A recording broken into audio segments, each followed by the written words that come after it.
Day 3 with me, Russell Brand. Even though you're a person who's had a contentious relationship with the mainstream media and even online media, what do you take primarily from last night's results? What is meaningful? What is going to most impact the lives of ordinary Americans? And I think that the biggest takeaway from last night is that obviously there was not this huge red wave that Republicans were hoping for.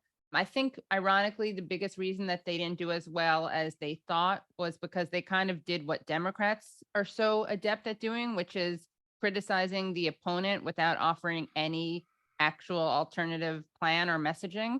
So the Republicans were really hammering the Democrats on inflation, on crime, on kind of manufactured hysteria issues, I would say as well. But they didn't have any plan. I mean, inflation is terrible, but what are you going to do about it? And they never had an answer to that. Possibly also there's a sense that politics itself is becoming kind of a zoetrope of nostalgia, retrograde politicians emerging, figures of the past dragged out on stage, Right. the current president a sort of cadaver. Are we living in a kind of end times? Katie, why do people care so much about the Fetterman result, for example, and why is Trump engorged with rage? I don't know about Trump being engorged with rage. That's probably something left for a psychoanalyst to talk about. But Yes, I I'm going to do contact think, one. yeah, please do. Yeah, because I'm curious as well. I think that Fetterman, it was this interesting race where the fact that Oz was close at all, I think was shocking to people because he is kind of well, we can't curse. So I'll just say he's kind of a quack. He didn't even really live in Pennsylvania. I mean, he was totally a fake candidate in many ways. Fake Very, candidate. Fake very candidate. out of touch. Yeah, no, very out of touch. Fetterman, it's funny because some of Oz's people tried to make him out to be some kind of imposter or inauthentic, but Oz was not even a Pennsylvanian. I mean, he was a total husk of a candidate, empty husk of a candidate. It's amazing how influential Trump seems to still be in terms of American politics. He draws huge amounts of people to his rallies still, and yet the candidates that he endorsed didn't do well, including Dr. Oz. And I'm just wondering, how do we know how influential Donald Trump still is, or do his endorsements just not mean as much as he himself? People like to talk with a lot of confidence about it, like the Trump effect, but there's so many variables that it's hard to isolate it. We'll have to see how other endorsements pan out. There's certainly not enough on their own to make someone win an election. In a sense, has it been a bit of a damp squib of an election? Let's remember that Joe Biden was saying that democracy itself was at stake, which means that democracy is essentially over. That Trump suggested that this was going to be sort of the fluffing of a coming priapic eruption that was going to be his 15th of November announcement, when really what we've got is in a sense, a kind of rather tepid and ordinary election. And I feel that we should be demanding more of democracy. If I could just draw your attention, Katie, to some of the pledges that have been broken. I'm not blaming you for these because you aren't Joe Biden. I know that. I can tell now. I mention this only to remind myself and our community that we get excited by spectacle. We get amped up over needless, empty, vapid information, forgetting what the facts of the matter are. For example, the famous cannabis law, which meant that 0 people were released from federal prisons, that he was going to establish an offshore tax penalty, no tax penalty targeting foreign operations included in the final bill, introduce a constitutional amendment to eliminate private dollars from federal elections, no sign of constitutional amendment to ban funding of elections, end for profit detention centres, little change under Biden, lower cost prescription drugs. Biden takes steps to lower drug prices, but odds are long for achieving his promised 60% reduction. Now, I'm not a pro-Republican person. I'm not a pro-Donald Trump person. I'm not even a pro-Ron DeSanctimonious person, although we watched his campaign video and I like him a bit more after that. When so many pledges are continually broken, how are we getting it up for midterm, I'm going to call them elections? Just to jump in, literally, I think even through PolitiFact, they noticed that going through all Biden's election promises after a year and Trump's, they were both around 22 or 23% promises kept, which is like a fifth. So when we're, exactly as Russell says, when we're getting whooped up about these things, you might as well just announce, by the way, we'll only do at the most 1 in 5 of these. You only need 22% of your enthusiasm right now. I think that the most ambitious thing you can say about the Democrats, like if I'm being the most pro-Democrat that is possible, you can say that they're harm reduction, maybe on some issues, not on war, not on foreign policy, but it's not enough to be a harm reduction party. And they're certainly not across the board harm reduction.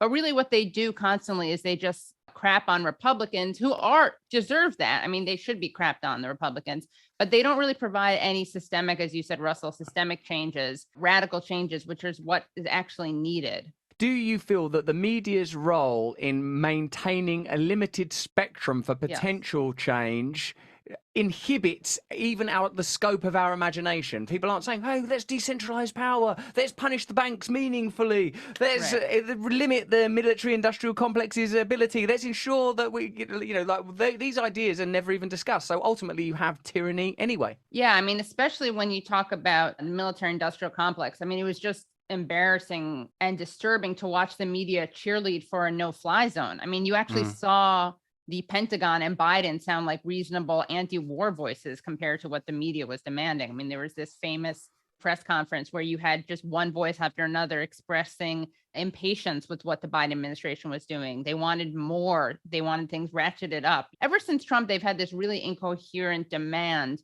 which is that the president of the United States ratchet things up with Putin. And with Trump, it was especially weird because the same media that was calling Trump this erratic Cheeto Mussolini with dementia, whatever they'd say about him, they wanted him to be more aggressive with someone who they claimed was an unprecedented evil in Russia. So it's never really made sense what their end game is, except for, being a cheerleader for war.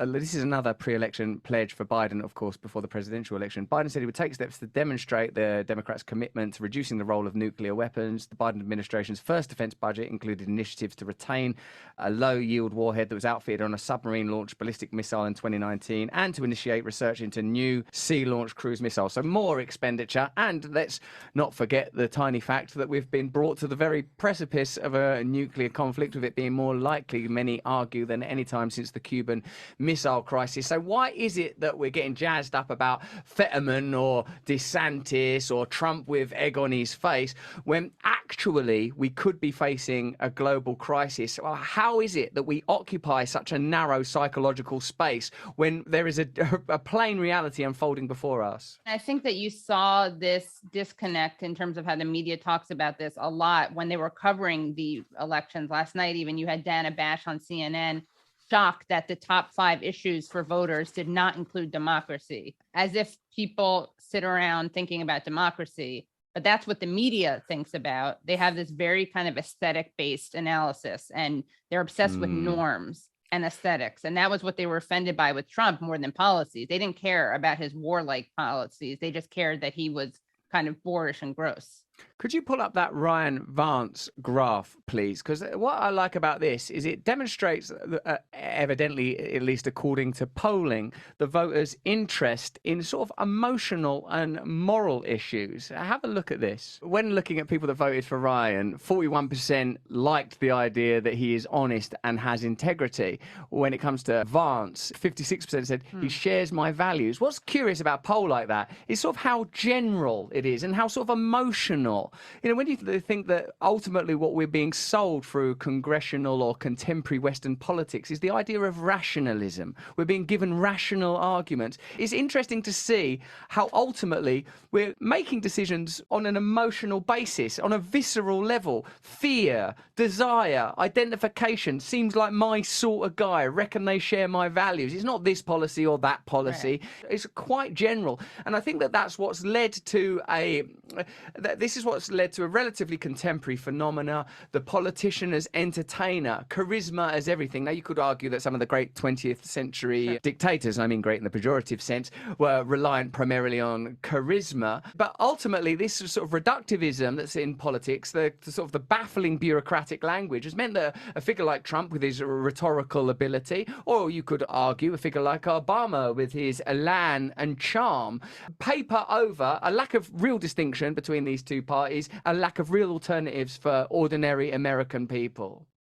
Yeah, and the media does a terrible job. What they should be doing is really bringing out these policy differences and highlighting that. But instead, they get obsessed with personalities, charisma, lack of charisma. Again, with Trump, it really was, they were just offended by his style. Not to say that there wasn't a lot of things that were very terrible about Trump, but they were never really the focus for the media. The focus for the media was how he spoke to other journalists. But it's so fascinating that no one in the media who cared about his attacks on the Fourth Estate ever talk about Julian Assange, for instance, which is just an example of the lack of substantive discussion.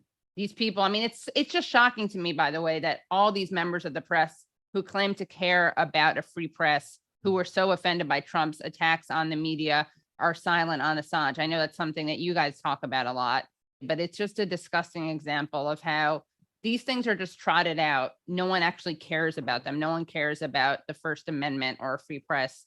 They just care about norms. Yeah, also coming to talking about the media, there's a report out this week that since early 2021, corporations that have played a major role in pushing inflation to a 4-decade high in the United States have swarmed Capitol Hill with lobbyists to prevent Congress from passing legislation aimed at curbing companies' ability to price gouge consumers at will. This includes Big Pharma, the drug industry, and also oil as well. So two of the areas in which, voters really do care about the fact that prices are going up massively in terms of with drugs, which they've continued to do despite the Democrats passing some small changes in that regard, and gas and food.